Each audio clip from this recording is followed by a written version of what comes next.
"What the hell happened to you?" William shouted, his briefcase dropping to the floor with a thud as Catherine doubled over in pain, her face tear-streaked, her arms black and blue, her white maternity dress stained with blood. "Who did this to you?" 12 hours earlier, William Patterson adjusted his cufflinks with mechanical precision, the San Francisco skyline glowing behind him through floor-to-ceiling glass. His assistant droned on about the upcoming merger, but his mind was somewhere else. Catherine, his wife, his heart, pregnant with their first child. He hadn't seen her in 3 days, not since flying out for back-to-back investor meetings.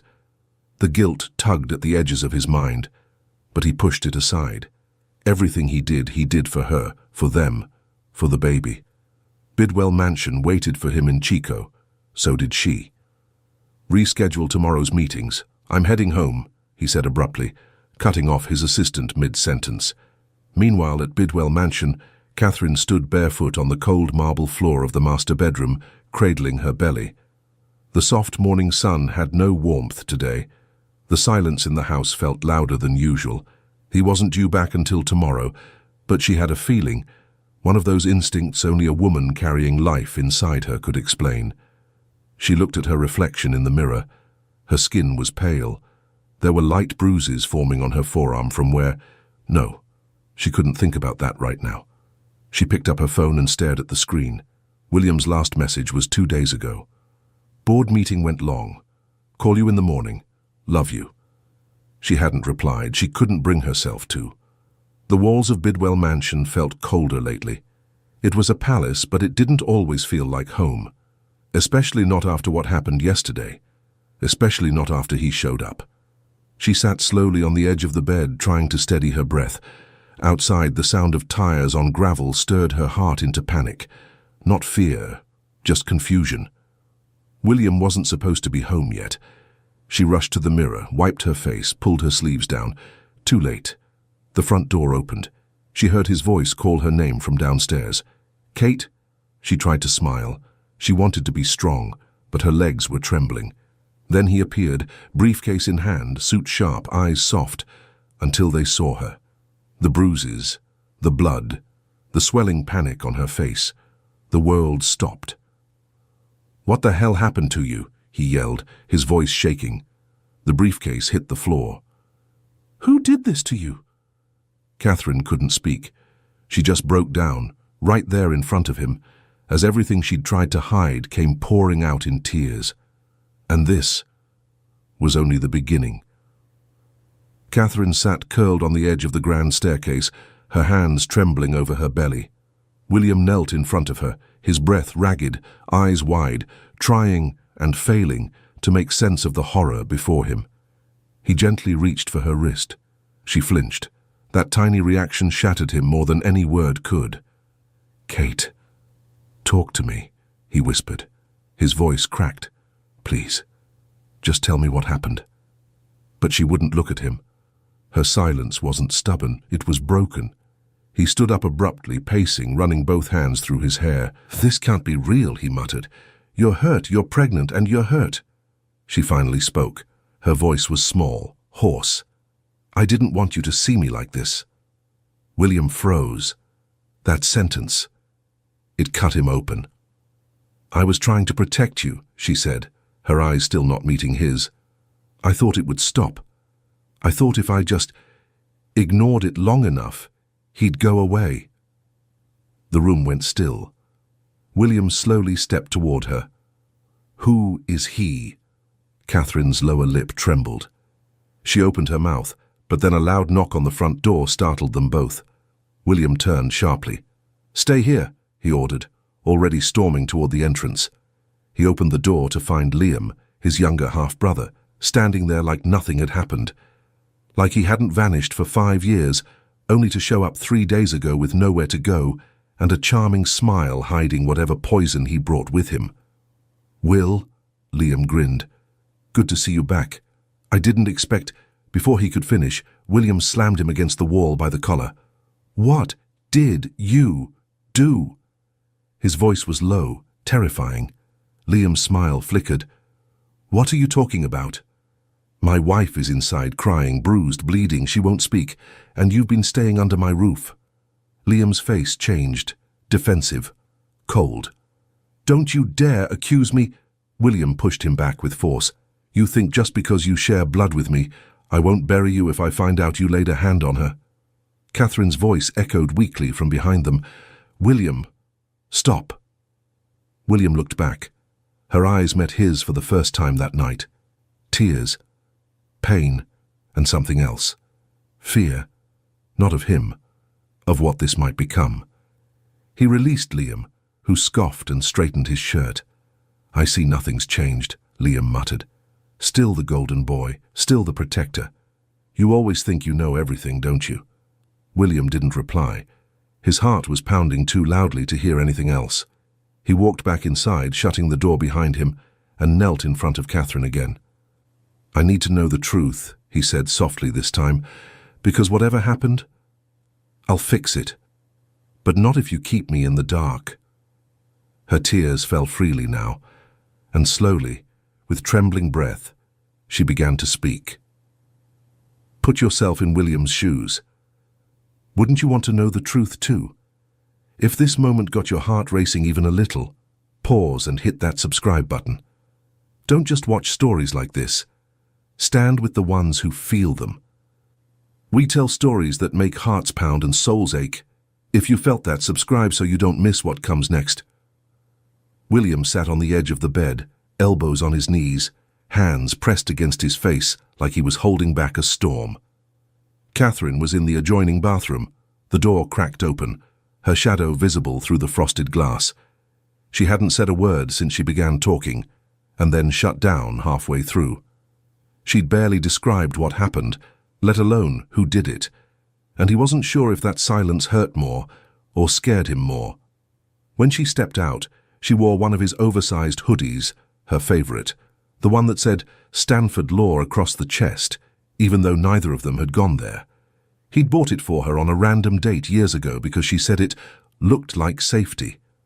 She moved slowly, one hand on her belly, the other brushing her damp hair from her face. "You should sleep," she murmured. William looked up. "You think I can sleep right now?" Silence. She walked past him, pulling the covers back. Her hand paused on the comforter, trembling. "Why didn't you tell me he was here?" William finally asked, his voice quieter. "I didn't want to worry you," she replied, eyes down.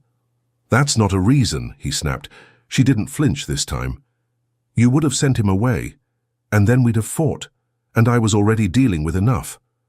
William stood. "Catherine, if my brother did something, if he hurt you, I need to know. I deserve to know." "You deserve to build your company and travel the world," she said, suddenly bitter. "You deserve peace. You don't deserve this mess." His face twisted. "What are you talking about?" She shook her head. "Nothing." "No," he said firmly, stepping closer. "Say it." "I said nothing," she yelled, then collapsed onto the bed in tears. William froze. He wanted to wrap her in his arms, but his body refused to move. His own guilt rooted him to the floor, because the truth was, she was right. He hadn't been there. Not when the signs started. Not when Liam first arrived. Not when her silence grew longer and her smiles thinner. He chalked it up to hormones, pregnancy stress. He hadn't looked closer. He should have. And now, here they were. He sat back down, this time further from her, unsure if he was welcome any closer. "I'm not trying to punish you," she whispered after a while. "I just don't know how to say it." "Say what?" Her voice cracked. "That I was scared. In our own home." That sentence hit him harder than anything Liam could ever say. William looked at her, really looked. The tired eyes, the shrinking posture, the shame she carried like armor. And suddenly he realized it wasn't just about bruises or threats. It was about trust, broken trust. Not just hers in Liam, but hers in him. Rain poured hard over Bidwell Mansion that night, like the sky itself was trying to wash away everything they were too afraid to say. A storm had knocked out the power in half of Chico. Cell reception was gone, roads flooded, and William had ordered security to lock every gate around the property. No one in, no one out. especially not Liam. Catherine sat curled on the antique couch in the library, legs tucked under her, a blanket draped around her shoulders. A fire crackled nearby. William had insisted on lighting it himself, not the staff, not security. He needed to do something, even if it was just lighting a flame. They hadn't spoken much since the bedroom, just pieces of sentences. "I made you some tea," William said quietly, walking in and placing the cup beside her. "Thanks," she murmured without looking up. He didn't sit. He hovered. She noticed. "You don't have to babysit me," she said softly but firmly. "I'm not," he replied. "I'm trying to be here." She looked at him then, her eyes holding his for just a second too long. Then, "Where is Liam?" "In the West Wing. Security's outside the door." "And you believe he didn't do it?" William paused. I don't know what to believe. Not yet." A flicker of pain crossed her face, not because he doubted her, but because he didn't know if he could trust himself anymore. "I should have sent him away the moment he showed up," William said, sinking into a nearby chair. "But he was my brother, and I wanted to believe he'd changed." Catherine wrapped the blanket tighter around herself. "I wanted to believe that too." The fire popped. For a moment the room was silent except for the rain and their breathing. Then William leaned forward, elbows on knees. "Did he ever touch you?" His voice broke on the word. She looked down at the floor, her fingers tightening around the blanket. "No," she whispered, "but he made sure I always felt like I was one step away from it." William closed his eyes. His jaw clenched so hard it hurt. "I didn't want to make a scene," Catherine added. "You were already so far away. I didn't want to be the dramatic wife." He stood again, pacing, furious. "You're my life, Kate," he snapped. "You could have told me anything, everything. I don't care if it ruined deals or meetings or my damn reputation." She looked at him, eyes glassy. "Then why weren't you here?" That question hung in the air like thunder. He opened his mouth, but no answer came. She was right. He hadn't been here. Not when she needed him most. Not when things started feeling unsafe. And now, they were both trapped in this house, with his mistakes sleeping under the same roof as the woman he was supposed to protect. But maybe this was the moment to stop escaping. The storm hadn't let up. It was past midnight now, and sleep was nowhere in reach. Catherine sat alone in the nursery. The soft mobile above the crib swayed gently from the breeze coming through the cracked window. The pale wallpaper of clouds and tiny airplanes looked too clean for what she felt inside. She looked down at the small photo frame she held in her lap, a picture of her and William from their honeymoon. Her smile in it was carefree, radiant. She didn't recognize that woman anymore. Behind her, the door creaked. William stepped in quietly. "I didn't know you were in here." She nodded without turning around. "I come here when I can't breathe." He walked to her slowly, then sat on the edge of the crib. "I need to tell you something," she said, her voice barely a whisper. He braced himself. "Liam didn't hurt me," she admitted, not directly. William exhaled, but something in her tone kept him tense. "Then who did this to you, Kate?" She clutched the photo tighter. Her eyes filled again. "I opened the door that morning because I thought it was you. I was still in my robe. I wasn't expecting anyone." William's chest tightened. "A delivery guy," she continued. "He said Liam ordered something. It sounded believable. Liam always had boxes coming in, always excuses." She finally looked up at him. But when I turned around to go back inside, he pushed the door and came in after me. William froze. Her voice trembled, but she kept going. He didn't get that far. I screamed. I fought. He hit me. I managed to run. I locked myself in the bathroom. By the time I came out, he was gone." William's hands were shaking now. "Liam let him in," she said. "I heard them laughing about it later. They thought I didn't hear. They thought I believed it was just a mix-up." His eyes burned. "They planned it?" "I don't know. Maybe Liam thought it was harmless. Maybe he thought it was funny. But he knew that man, and he never warned me." She was crying again now, and I kept telling myself it was my fault, that I should have known, that I should have locked the door, that I should have screamed louder. But I didn't tell you, because I didn't want to ruin things more than they already were. William stood. His face was unreadable, but his hands were clenched so tightly they'd gone pale. "I will destroy him," he said quietly. "I know. I mean it, Kate. I will burn the earth under him if I have to." "I know," she whispered again. "If you're still watching, I want you to pause for a second. Imagine being Catherine, blaming yourself, hiding your pain, hoping someone would just listen. And now imagine you've finally spoken. But it might be too late. If this moment hit your heart, don't just sit there quietly. Subscribe. Support stories that give voice to the silent ones. Let's never ignore the people who whisper for help again." Catherine woke to the smell of pancakes and coffee. It was still raining, but the storm had quieted. She pushed herself up slowly, every muscle sore, her thoughts fogged from too little sleep and too many tears. For a brief moment, she forgot what day it was. Then her eyes drifted to the empty side of the bed. William was gone. She slipped into a loose hoodie and walked downstairs barefoot, the wood cool beneath her steps. The kitchen was glowing softly.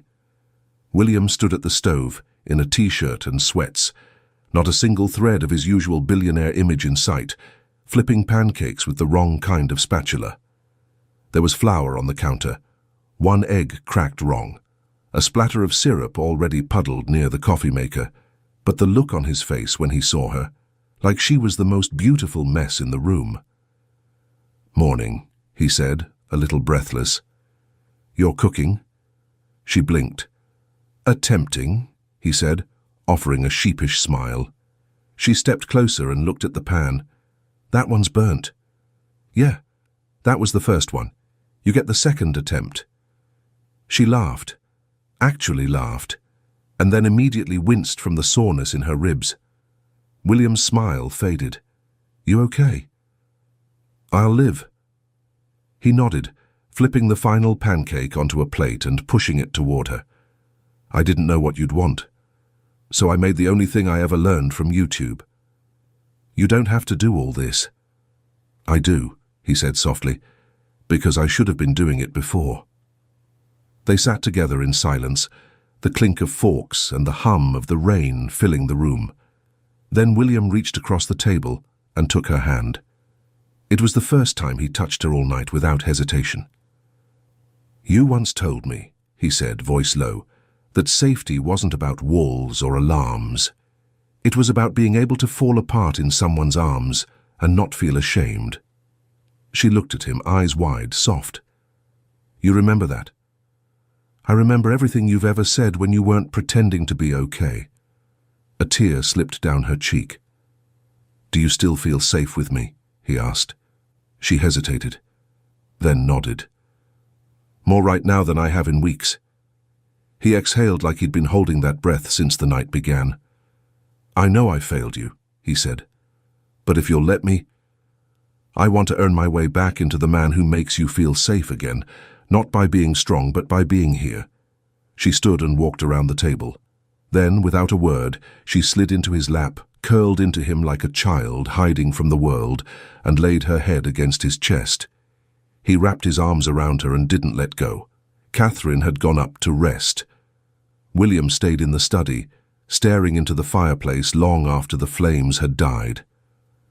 The house was quiet again, but it wasn't peace.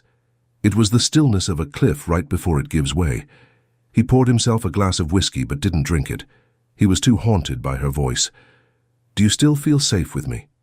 She had said yes, but he knew she didn't have the whole truth. Not yet. Because in a locked drawer of his desk, beneath a stack of unused checks and a silver-plated revolver, was a letter he'd never burned, a letter from 3 years ago, from someone whose name he hadn't spoken since the day he swore to leave his family's corruption behind. Someone who still had power, someone who had written, "Keep your mouth shut about the Nevada deal and I'll keep quiet about the girl. You know the one." He'd never answered it. He'd hidden it instead. Because if Catherine ever found it, if she ever saw that name. He heard footsteps upstairs, then silence. A few minutes passed, then, "William." Her voice came from the top of the stairs, shaky, hollow. He stood and walked to the foyer. She was holding the letter she should have never seen. He froze. She held it with 2 fingers like it was acid. Her eyes were wide and wet and shaking, like her entire world had just turned sideways. "You said there were no more secrets," she whispered. "I was protecting you," he said instantly. "Don't say that. Don't say it like it's noble. This is filth, William. This is something you kept from me." He walked toward her. "Kate, please. That letter, it's not what it looks like." "Then what is it?" she said, voice rising. "Because I read it 3 times, and each time it sounds like you made a deal with someone who hurt another woman." "I didn't make a deal. But you didn't speak up either." That silence between them, so comforting just an hour ago, now felt like a void. "I buried that part of my life to protect you, to protect us," he said. "I left those people. I changed everything. I've kept you out of that world for a reason.